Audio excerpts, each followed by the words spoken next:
బందర్లో ఉన్న నా బెస్ట్ ఫ్రెండ్ బందా కనకలింగేశ్వరరావు వాడు సెకండ్ సెటప్ పట్టిన గుమ్మడోడియాలు పోస్ట్ లో పంపిస్తే టేస్ట్ గా ఉన్నాయి కదా లాస్ట్ పీస్ దాకా ఫాస్ట్ గా లాగించి ఈస్ట్ మారేడుపల్లిలో ఉన్న నా బెస్ట్ ఫ్రెండ్ కి బెస్ట్ విషయం చెప్దామని ఎండలో రోస్ట్ వెళ్తుంటే హానెస్ట్ గా చెప్తున్నానండి. స్టమక్ లో ఉన్న ఒడియాలు టెర్రరిస్ట్ లాగా ఎదురు తిరిగితే లెఫ్టిని కట్టం మస్త్ అని వెనక్కి తిరిగి వెళ్తుంటే most unwanted person poet Paparao ఎదురై గోస్ట్ రైటర్ గా మోస్ట్ బ్రిలియంట్ స్టోరీ రచించాలని వినమని చెప్తుంటే గోస్ట్ బెటరా వేస్ట్ బెటరా రోస్ట్ బెటరా ఈస్ట్ బెటరా అని ఈస్ట్ వైపు తిరిగి దండం పెట్టుకుంటే తిరుపతి కనబడింది. టూరిస్టులు అందరూ నన్నే గోస్ట్ అని చూస్తుంటే నా వేస్ట్ ఫేస్ తోటి వాళ్ళు ఫాస్ట్ గా తిట్టినప్పుడు నన్ను రోస్ట్ చేసేయాలని అందరూ తరుగుతుంటే లైఫ్ లో ఇదే లాస్ట్ పాయింటా నెక్స్ట్ సీన్ ఏమన్నా ఉందా అని ఆలోచించుకుంటూ తిరుపతి ఘాటీ మీద మిస్ట్ లో జాగింగ్ చేస్తుంటే డస్ట్ ముక్కులోకి వెళ్ళి తుమ్మినప్పుడు నా రిస్ట్ వాచి జారి పడిపోతే తరస్టు తోటి నా గొంతు చేసిన ఆర్తనాదం ఎలా ఉంటుందో మీకు తెలుసా? ఇక్కడి నుంచే మీరు దీన్ని బాగా ఫాలో చేయాలి. పని అయిందా? రివర్స్ అయిందండి. ఎలాగా అంటే చేపల పులుసులో పురుగుల మందు కల్పించాను. సరిగ్గా ఈడు తినే టైంకి ఊరి నుంచి వచ్చినాడు బంధువు ఈయన పక్కన పెట్టి ఆడు మెక్కేశాడు. ఆ తర్వాత ఏముంది, బంధువు చచ్చిపోయాడు, ఈడు మిగిలిపోయాడు.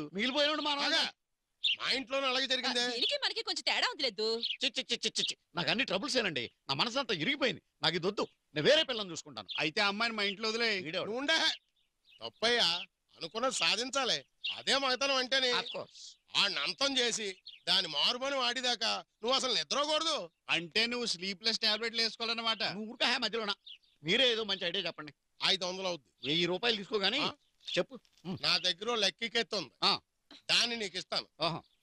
దీంతో ఏ పని తలపెట్టినా ఇంతవరకు తిరగలేదు.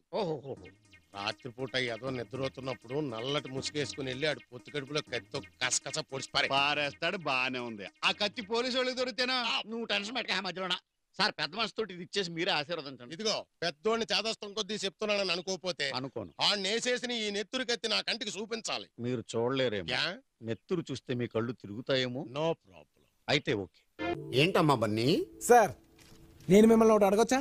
టీసీ తప్ప ఏదైనా అడగచ్చు. ఇది కాలేజా రౌడీలకు అడ్డానా? నేను రౌడీజం మానేసి 25 ఏళ్ళయింది. అతను మాట్లాడేది రౌడీల గురించి. ఇక్కడ నాకంటే రౌడీలు ఎవరున్నారా? అడగండి. ఎవరు? వాళ్ళు మహాలక్ష్మికి సెక్యూరిటీగా వచ్చారు. అయితే నేను కూడా సెక్యూరిటీ తెచ్చుకోవచ్చా? నీకెందుకు సెక్యూరిటీ? మహాలక్ష్మి స్వామిరాజు గారు అమ్మాయి. అయితే మా తాత పేరు వీర్రాజు, నేను 100 మంది తెచ్చుకుంటాను. అలా గాలి ఊతకపోతే టీసీ ఇచ్చి పంపించచ్చుగా. చూడు బాబు. సార్ వాళ్ళుంటే నేను కాన్సన్ట్రేట్ చేయలేకపోతున్నాను సార్. ఎవరి మీద? చదువు మీద. నువ్వు కూడా చదువుతున్నావా? నేను కూడా అంటే మీరు నన్ను అవమానిస్తున్నారా? నీకు ఎలా అనిపిస్తున్నా? అవమానించినట్టు అన్నారు. మీ మీనింగ్ అది అయి ఉండకపోవచ్చు. నువ్వు కూడా. సార్ ఈ సోదంతా నాకు అనవసరం. వాళ్ళు అక్కడ ఉంటాను వీల్లేదు. సరే హలో, లోపలికి వస్తారా? దేనికి? అదే ఎండగా ఉంది కదా, లోపలికి వచ్చి. మాకు అలవాటే, ఇక్కడే ఉంటాం. నో, నాకు తెలుసు రౌడీలు ఎక్కడైనా ఉండొచ్చు, ఏమైనా చేయొచ్చు. బట్ వాడికి తెలియదే టీసీ అడుగుతున్నాడు. టీసీ ఏంటి? టీసీ కాదు, ఏసీ. ఏసీలో ఉండొచ్చు కదా అంటున్నాను. ఏసీయా? ఎక్కడుంది? నా రూమ్లో ఉంది. రండి please. Try to understand me please. మేము ఏసీలో కూర్చుంటా, నువ్వేడ కూర్చుంటావు? మీరు అనుమతిస్తే అక్కడే ఎక్కడో ఒక మూల కూర్చుంటాను. ఇవ్వరా? ఏసీ అంటున్నాడు కదన్నా, వెళ్దాం పదండి. రండి.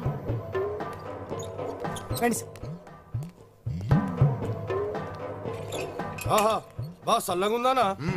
ఏసీ కదా, చల్లగానే ఉంటుంది. కానీ నాకే వేడిగా కాలుతుంది, ఎక్కడో తెలియదు.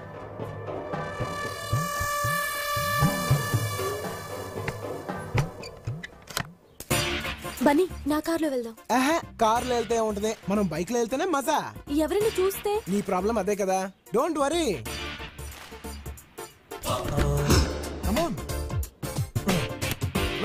ఆడు పాపం తీసుకోబోతున్నా.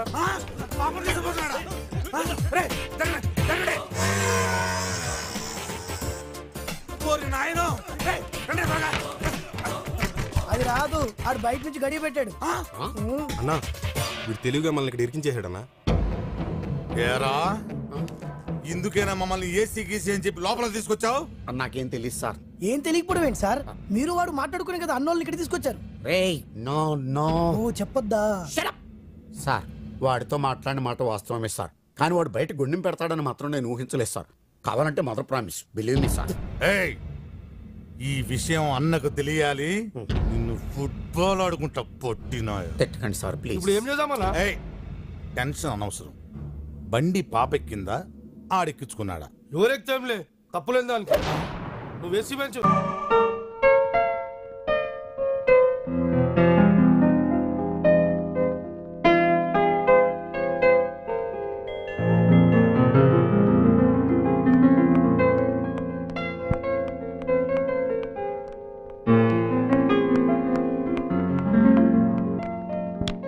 హలో త్వరగా దిగి అమ్మా. ఈ చచ్చిన వాళ్ళు ఎదురు నేను సేపు నిలబడ్డా నేను. బామ్మ. అయ్యి నా కర్మం కాదు, త్వరగా దిగి అమ్మా. వస్తున్నా. బామ్మ నా వల్ల కాడ జరిగింది ఈ చచ్చిన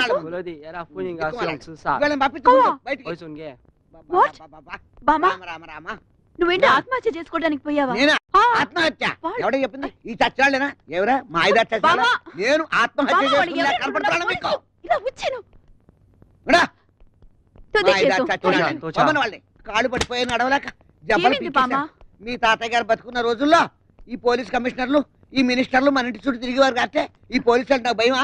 అసలు ఏం జరిగింది చెప్పు. కూర్చొని కాస్తా సరే చెప్పు, ఏం జరిగింది? ఆ పోలీసులు ఏంటి? కాసిన మంచిలో మొహాన్ పోయే తల్లి చెప్తాను. షోకేసులు బీరువాలు. చెప్పు బామ్మ, ఏం జరిగింది?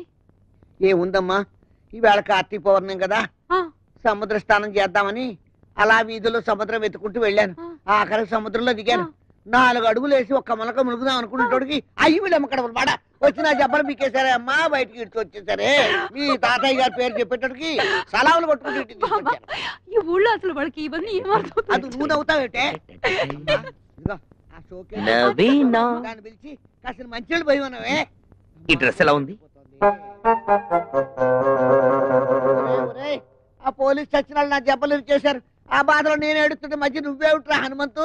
అమ్మా, హనుమంతు అని పేరు పెట్టి పిలవద్దని నీకు ఎన్నిసార్లు చెప్పాను? అసలే ఆ పేరంటే నాకు ఇష్టం ఉండదు. ముద్దుగా హను హను అని పిలవచ్చుగా. ఊరే చచ్చినాడా, కళ్ళు పోతాయి దేవుణ్ణి అంటే. అది దేవుడి పేరు, చెప్పలేసుకో. అమ్మా, నువ్వేమీ అనుకోరంటే ఒక మాట చెప్తాను. చెప్పు. ఆడపిల్ల ముందు నా డిగ్నిటీ పోగొట్టొద్దు. అసలే నవీన రోజు రోజుకు నా మీద ఆశలు పెంచుకుంటుంది. నువ్వు అలా వెటకారంగా మాట్లాడేసరికి మనసు నొచ్చుకుని లోపలికి వెళ్ళిపోయింది. లోపల కుమిలి కుమిలి ఏడుస్తుంటుంది. నవీనా, ఎక్కడున్నావు అమ్మా నువ్వు? నేను వస్తున్నానుండు.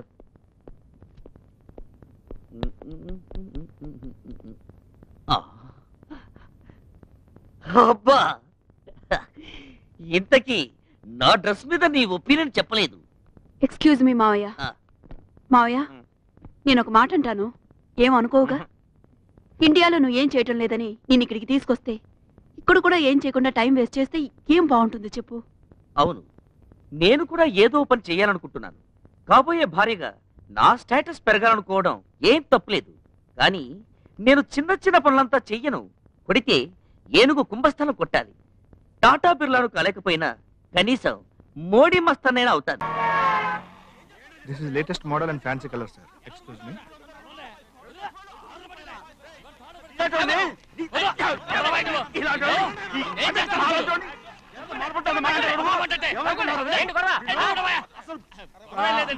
నాకు బాగా ఆకలిగా ఉంటేను 2 అరటిపళ్ళ రేట్ అంత అన్నాడు. అందుకు అతను 6 రూపాయలు అన్నాడు. నేను చాలా మర్యాదగా ఇది 2 అరటిపళ్ళ రేటా లేకపోతే గెల రేటా అని అడిగానంతే. ఇది అరటిపళ్ళు చూసి మొహం అంటారా? ఇవి 6 రూపాయల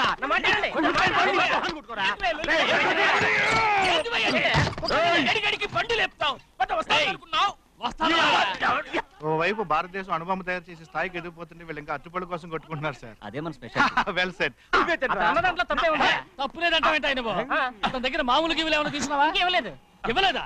అయితే నడు పోలీస్ స్టేషన్ కి లంచం అడిగా లోపల పెట్టిస్తాను. మంచిగుంది పోలీస్ స్టేషన్ కా? అరే జరుగువా, పొద్దుగాల నుంచి గీదొకటే గిరాక్, నడిమిట్లకి ఇదొకటి. సార్ కస్టమర్స్ వచ్చారు. వీళ్ళు లోన్ రానిచ్చారు. వాచ్మెన్ ఏం చేస్తాడు? ఎర్రబండి మన చిన్నమ్మాయికి బాగా నచ్చుతుంది కదా.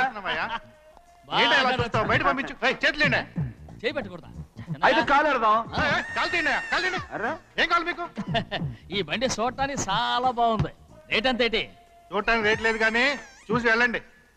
త్వరగా పంపించే వెళ్ళండి. Okay sir. ఈ బండి ఎక్కడ పెట్టింది? అమ్మడం కోసమే కదా. అవును. మరి రేట్ అడుగుతాను చెప్పు. రేటా? Yeah rate. యా రేటు తమ్ముడు కూడా పల్లెటూరేనా? అవును, మీకెలా తెలుసు? మోహన్ చూస్తేనే తెలుస్తుంది. చెయ్యలా ఇవ్వు. చేయందుకు ఇదే ఇదే ఇదే వెళ్ళేవాడువా? పక్క పల్లెటూరు బయటలాగా ఉన్నావే. ఇదైనా గేదె వ్యాపారం అనుకున్నారా? రేటు లేదు గిట్టు లేదు అలానే.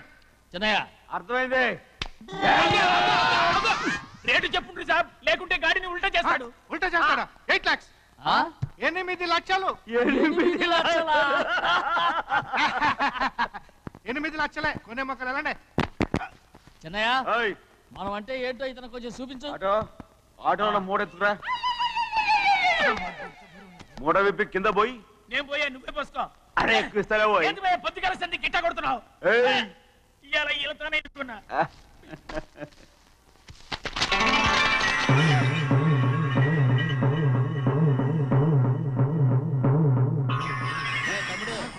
అందులో 10 ఉన్నాయి. 8 తీసుకుని మిగతాయి గోన్లేసి కట్టించాయి. అలాగే సార్. ఆగాగు. ముందు ఆ ఓపెన్ ఆస్ట్రా బయటెట్టు, ఆ తర్వాత క్యాష్ మెచ్ చెయ్యట్టు.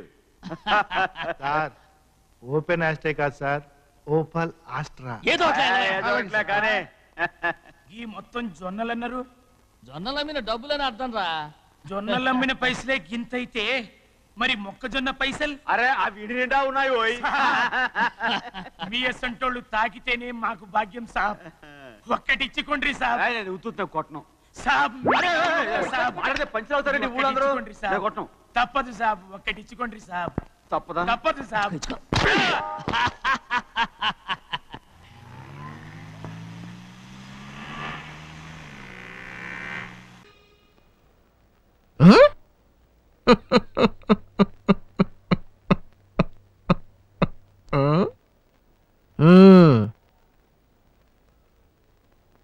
Very sad.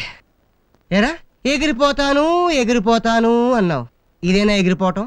ఈ కాలేమో ఈస్ట్ గోదావరి, ఆ కాలేమో వెస్ట్ గోదావరి, ఆ చెయ్యేమో గుంటూరు జిల్లా. ఎక్కడికి వెళ్తావరా మమ్మల్ని వదిలేసి? నువ్వు నడవాలంటే మినిమం 2 months పడుతుంది తెలుసా?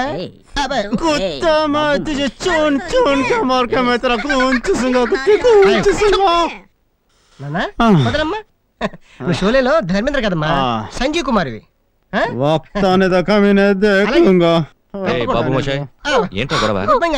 వీడి గడపలో ఎగిరిపోతాను. ఏడు పాపే అమ్మా, ఏడు పాపే. రే అలా అనకరా, అసలే నీకు దెబ్బ తగిలింది నడుస్తుంది. నేను ఈ స్థితిలో ఉండడానికి అమ్మాయి ఏడుపు కారణం డాడీ. అమ్మాయి ఏడుపే. ఇంట్లోంచి బయలుదేరాను, ఏడ్చింది, కార్ యాక్సిడెంట్ అయింది. ఇంకా నేను ఎయిర్పోర్ట్కి వద్దని చెప్పాను. వచ్చుంటే ఏమేమి జరుగుండయో నేను ఊహించుకోలేకపోతున్నాను. డాడీ డాడీ నన్ను ఎలాగైనా కెనడా పంపించండి daddy, please daddy, daddy please daddy. ఈ గడపలోనా? ఆల్రెడీ డాక్టర్ ఈ కాల్లో స్పూన్ పెట్టాడు, ఈ కాల్లో ప్లేట్ పెట్టాడు. 2 నెలల కనడం లేదు, ఇక్కడ సెటిల్డ్. మరి నా స్టడీస్? ఫారెన్ పోతున్నానని పొగరుతో లోకల్ కాలేజ్ దేంట్లో అప్లై చేయలేదు. కావాలంటే ఒకటి చేయొచ్చు. హైదరాబాద్ నిజాం కాలేజ్ ప్రిన్సిపల్ నా ఫ్రెండ్, అతనితో చెప్పి ఓ సీట్ 2 నెలలు హోల్డ్ చేయమని చెప్తాను. ఏమంటావు? హైదరాబాద్ వెళ్ళి చదవడం ఓకేనా? కెనడా వెళ్ళడానికి ఎక్కడైతే ఏంటి, ఎక్కడ చోట తగలట్టండి. ఓకేనా? కెనడా వెళ్తే నైగరా ఫాల్ చూడొచ్చు, హైదరాబాద్ వెళ్తే హుసేన్ సాగర్ చూడొచ్చు, రోజు బుద్ధుడితో మాట్లాడుకోవచ్చు. ఏమిటమ్మా నువ్వు మా ఓనర్ గారి కోడలవే, కవితలు మానేసి కథలు మొదలెట్టావా? నేను నిజం చెప్తున్నాను, మీరు నమ్మి తీరాలి. గంగాధరం గారి కోడలు నేను. కావాలంటే ఇప్పుడే ఇంటికి ఫోన్ చేసి కనుక్కోండి. నమస్కారం అమ్మా. నమస్కారం. ఇవి నీకు తెలిసేవిటే? పొద్దున మన ఓనర్ గారి ఇంట్లో చూశాను సార్, అయ్యగారి కోడలు గారట. ఇప్పటికైనా నమ్ముతారా? విధి నా మీద ఎంతగా పగబడుతుంది అనుకోలేదు. మీ కాఫీ కూల్ డ్రింక్స్ ఏమైనా తెప్పించమంటారా? వద్దులేండి, ఈ మధ్యన నేను కొత్త గేయం రాశాను, వినిపిస్తాను వినండి. గేయమా? వినిపించి గాయం చేయండి, తప్పదు కదా. నేను కవిని కానన్నవాణ్ణి కత్తితో పొడుస్తా, నేను కవిని కానన్నవాణ్ణి కత్తితో పొడుస్తా, నేను రచయిత్రిని కానన్నవాణ్ణి రాయెత్తి కొడతా, నేను రచయిత్రిని కానన్నవాణ్ణి రాయెత్తి కొడతా. ఉంది నీ కవిత్వం వింటుంటే నా స్వేదరంధ్రాలన్నిట్లోనూ సూదులు గుచ్చుతున్నంత సంబరంగా ఉంది, నరనరాలన్నిటికీ నిప్పెట్టినంత ఆనందంగా ఉంది. మా మామగారితో చెప్తాను, వచ్చే వారం పత్రికలో ఈ గేయం వేయాలి. అలాగేనమ్మా, రాజే తలుచుకుంటే దెబ్బలకు కొదవా. ఇన్నాళ్ళు ఈ వారపత్రికని నా సొంత పుత్రికలా చూసుకున్నాను, ఇక నుంచి ఈ వారపత్రికని వారపుత్రికలా తయారు చేస్తాను. తప్పుతుందే? ఈ పదార్థం గురించి వంట వార్త వేయాలి. దీని పేరు బంగాళా భౌభౌ. బంగాళా భౌభౌ కుక్కలాహారమా? కాదండి, వెరైటీకి అలా పేరు పెట్టాను. కాస్త రుచి చూడండి. నేను రుచి చూడాలమ్మా? అలాగేనమ్మా. ఇదిగో కోళ్ళ గారు ఇదేదో తినమంటున్నారు. పత్రిక జాగ్రత్త. స్టేట్ బ్యాంకులో నా బ్యాలెన్స్ 320 రూపాయలు ఉందని నా భార్యతో చెప్పు. తినండి.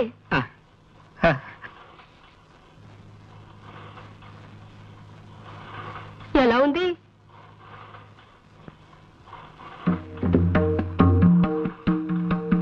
అసలు తాజ్మహల్ నేను ఎందుకు కట్టించాను?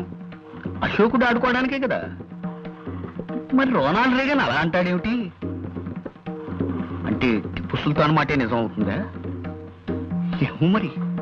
మా అమ్మాయి ఝాన్సీ లక్ష్మీబాయిని, మా అబ్బాయి ఎస్వి రంగారావుని అడగాలి. ఇదిగో ఎవరక్కడా? నా ఏనుగుని రిక్షా మీద తీసుకురండి. నేను డాల్ఫిన్ హోటల్లో టిఫిన్ తిని కురుక్షేత్ర యుద్ధానికి వెళ్ళాలి. చూసావా బాబు, నా ఈ వంటకం తింటే ఎంత జ్ఞానం వస్తుందో చూసావా? నువ్వు కూడా కొంచెం తిను. నేనా?